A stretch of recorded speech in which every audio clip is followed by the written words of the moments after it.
This is Hannibal here from thehannibaltv.com. I just listened to Dave Meltzer's review of the first 4 episodes of the Vince McMahon Netflix documentary. Meltzer is in it. And to be honest, rather than watch 4 hours of mostly stories I've already heard, I'll listen to 40 minutes of Meltzer talking about the main points. And I'll just go through the things I heard him talk about that I found interesting. There's nothing in the first 4 episodes about Janelle Grant. Supposedly, that comes in the 6th episode. They only talk for some reason about Vince McMahon's involvement in the first 3 WrestleManias and then 6 and 7.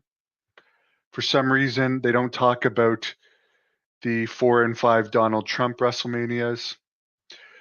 There was time spent on the 93,000 Silverdome number, if it was really 93,000 or 78,000, as people like Meltzer have confirmed, although he said that he no longer has the sheet that was given to him with the proof on it.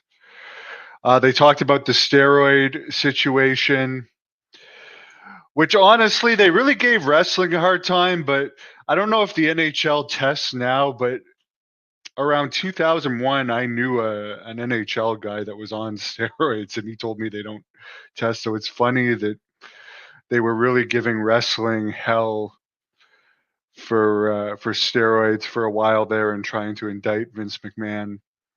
Maybe it's because they had their shirts off. I mean, clearly there was also a problem in baseball. Now, from what I understand, I don't know if AEW tests or not. There's certainly some massive guys in AEW. But WWE, from what I understand, they allow testosterone replacement therapy, which is basically prescribed steroids. Steroids have come full circle. They've come from being prescribed to being illegal to being prescribed again. So I think Magic, or not Magic Johnson, Ben Johnson, who failed at the Olympics. I think it was I forget what year it was, but he had Winstrol in his system. It caused a huge backlash on steroids for a while there. They talked about Tony Atlas claiming that Pat Patterson grabbed him on his quote unquote pecker. There's so many stories about Pat Patterson out there, a ridiculous amount, and we know Vince McMahon was kind of relaxed about sexual harassment for quite a while, from the stories we've heard and the settlements that have been made. I mean, I wasn't there, so we can say allegedly he was kind of looked the other way on sexual harassment and bullying. And Meltzer points out that he was against Mel Phillips and Terry Garvin, but he gives Pat Patterson a pass.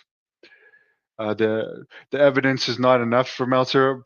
From the people I've talked to, both on camera and off camera, which have been a lot, there's just way too many stories about Patterson out there. And then the whole thing with discovering Sylvain Grenier in a strip club before he was even a wrestler. And somehow he becomes a multi-time tag team champion in WWE. I don't know. There's a lot of weird stuff, and the stuff Kamala has said about the Brooklyn Brawler and Patterson, as well as countless others. Kamala, when I talked to him, didn't seem like a liar. They talked about, again, I guess they went into the Montreal screw job, which I've heard enough about this. Wrestling's fake. Bret Hart didn't get hurt.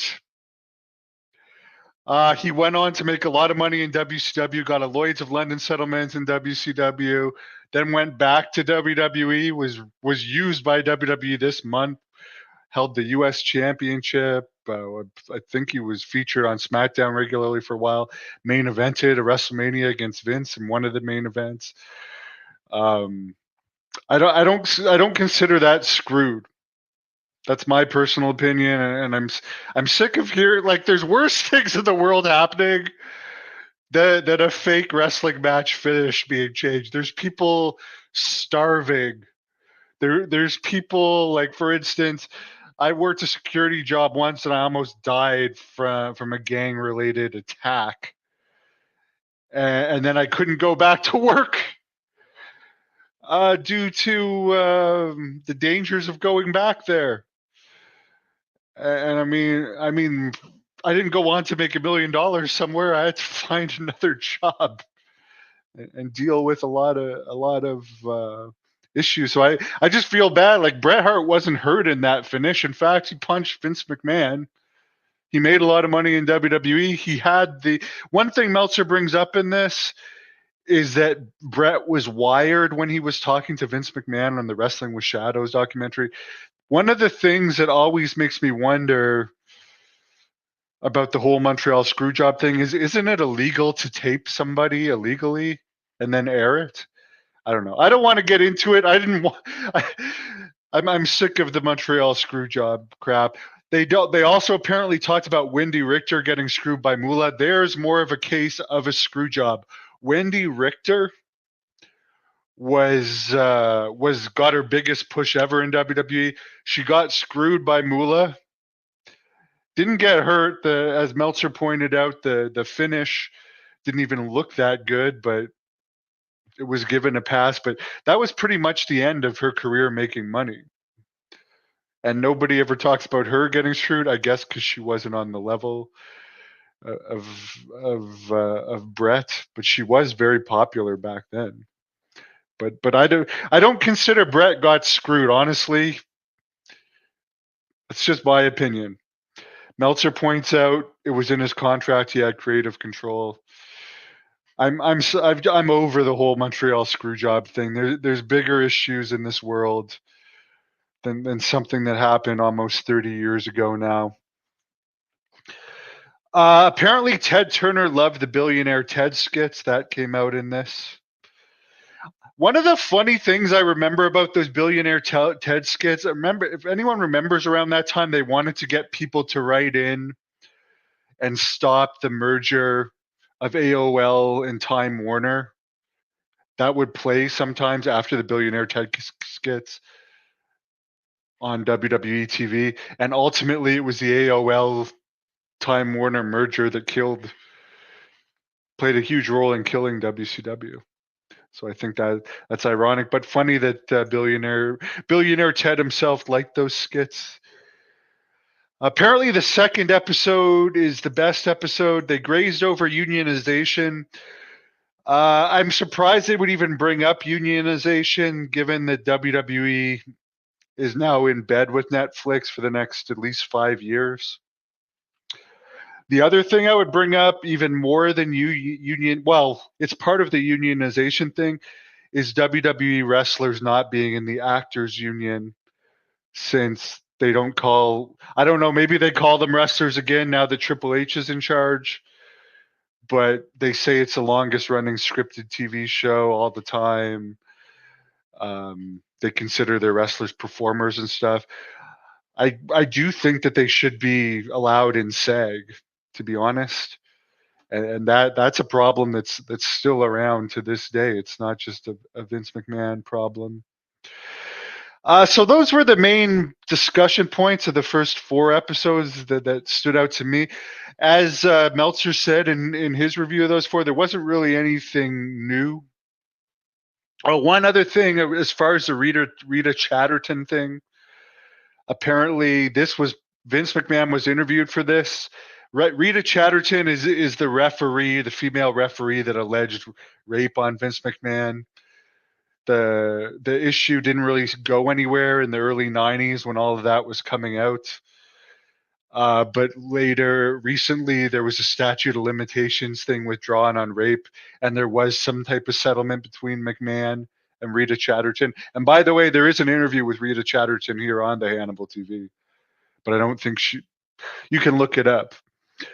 But anyways, I guess Vince McMahon in this interview made a comment that the statute of limitations was over on the Rita Chatterton case. It didn't come off well. And I believe he said it was consensual, but obviously there was some type of settlement made there. Episode number 2, is apparently the best episode. In other wrestling news, one of the lowest rated Raw of this year, the lowest viewership of Raw this year was Mondays, where I guess Jimmy Uso beat Braun Breaker for the Intercontinental title. Here, the only thing I'm going to say about Braun Breaker is he'll still probably be a star, but having him lose to Sami Zayn, and I don't got anything against Jimmy Uso, but it's like I would have thought that they would have given Braun Breaker more of a Goldberg style push coming in, given the great look he has, the athletic ability, and the family history in wrestling. Even though they give him a different last name, obviously he's a Steiner. And it just seems like, to me, they should be pushing him harder. He could be a bigger star than he is. So I was disappointed to see that, and obviously the fans didn't tune in for that either. Apparently, Matt Jackson of the Young Bucks says Will Ospreay is clearly the best in-ring performer in the world right now. Well, the ratings and attendance of AEW don't affect that. And well, I will say this for Will Ospreay, I got nothing against him, but his style with the acrobatics and leg slapping and spot fests, that is something that a certain type of wrestling fan likes. For me, as someone that likes realistic wrestling, more of a Brock Lesnar style, I just want to puke when I see the leg slapping and acrobatics and the moves that look cooperative. To me, that's not a good wrestler because it doesn't make me believe. To me, a good wrestler is someone that can make me suspend my disbelief, like a Bruiser Brody or even the Ultimate Warrior. I believed in the Ultimate Warrior. Or then on the other side, you got guys like Hulk Hogan and Rock that just have incredible charisma. But if you want to, Matt Jackson is entitled to his opinion, but as I said, the ratings and attendance of AEW don't reflect someone that's supposedly the best wrestler in the world. The best wrestler in the world is The Rock. Even though he's part-time, he is the best wrestler in the world. He brings the most attention to wrestling, and he gave WWE their most recent sellout streak, which, by the way, ratings and attendance clearly went down since the Rock left. They're still doing well overall, but to me, The Rock is the best wrestler in the world. And Tony Khan apparently said a strange comment about Jon Moxley. Jon Moxley, by the way, has been advertised for a ridiculous amount of AEW events this year on the local advertising and then has not appeared. Like, I'm telling you, someone should actually research it. All the Canadian shows, many American shows. Okay, that's one of the things that will bring fans not back to your shows when you have, like last weekend, Moxley on the billboard outside the arena. Then he's not there. But here's an interesting comment that Tony Khan made about Jon Moxley. Quote, he is doing what I think is the most interesting thing in pro wrestling and the most captivating, important star in the world of wrestling right now. Maybe is Jon Moxley, end quote. One thing I don't have any problem with Tony Khan. Obviously, he's a nice guy. Personally, I have nothing against him. But one thing where Tony Khan loses it with me is when he outright says stuff like Jon Moxley is the most captivating star in wrestling right now. And I like Jon Moxley as a wrestler. I don't have anything against him as a wrestler. But why are you telling us he's the most captivating star in wrestling right now when he's clearly not? Or he said a bunch of times, this is the most exciting time in AEW history. It's clearly not. When they were having those instant sellouts, it was. It's like, don't feed bullshit right to my face. But anyways, the AEW stuff gives me about as much of a headache as hearing about the Montreal screw job. Deucin, thank you. I've been working out pretty hard lately. I don't like Ranger Ross.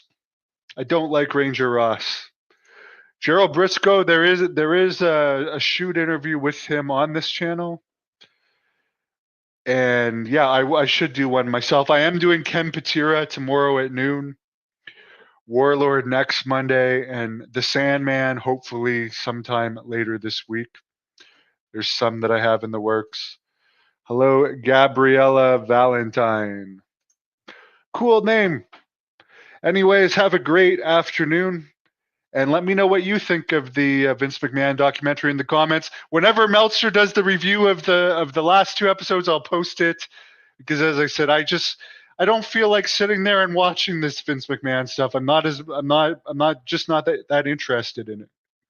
So you guys tell me what you thought. Thank you. Cheers.